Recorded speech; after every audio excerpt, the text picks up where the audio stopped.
Bonjour, dans cette vidéo nous allons vous présenter la maison de l'architecte japonais Hiroaki Otani, la Layer House. Cette maison se trouve en plein cœur de Kobe, petite ville entre mer et montagne située dans l'agglomération du Kansai, dans la préfecture de Hyogo.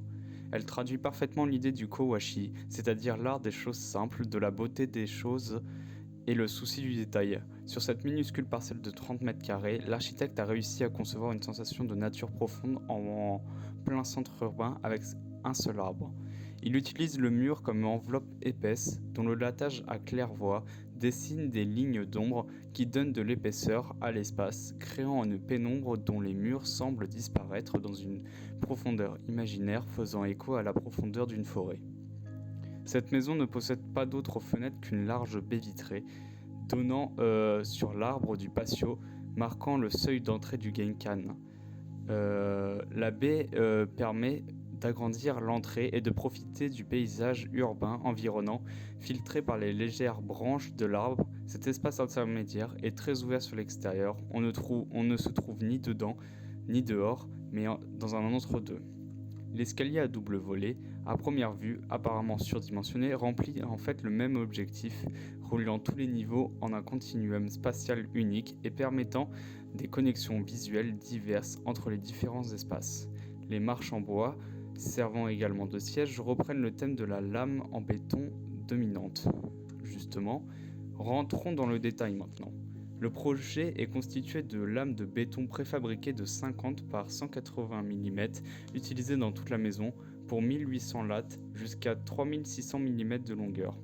Les lames de plus de 10 mm de long sont tendues sur une longueur par deux câbles en acier en embout inox circulaire visibles aux extrémités. Entre chaque lame de béton, il y a trois bandes de verre transparentes collées, deux de 15 mm et une de 19 mm. Des câbles en acier de 23 mm de diamètre servent à enfiler des lattes de béton préfabriquées dans les sections de murs porteurs solides.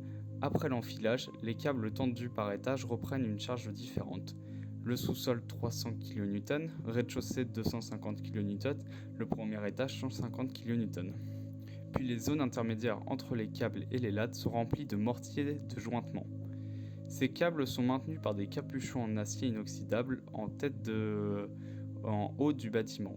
Les marches en bois de 50 mm sont boulonnées entre les lattes de béton préfabriquées sur la façade de la maison. Un panneau sandwich en façade extérieure, couvert d'une peau en acier galvanisé, renferme une âme en mousse PU rigide sur une entretoise en acier. Pour l'unique vue que propose la maison, on a un simple panneau coulissant en verre trempé dans un cadre en aluminium donnant sur le jardin et la rue. Dans toute la maison, plus de 1800 de ces éléments préfabriqués ont été enfilés par des tiges verticales d'acier où ils forment une continuité d'unité. Ils agissent comme des colonnes structurelles ou un mur dalles. Dans les sections non porteuses, les lattes sont régulièrement espacées. Des marches, sièges et des comptoirs sont insérés dans ces interstices. Les interrupteurs et les lignes d'alimentation sont également dissimulés ici.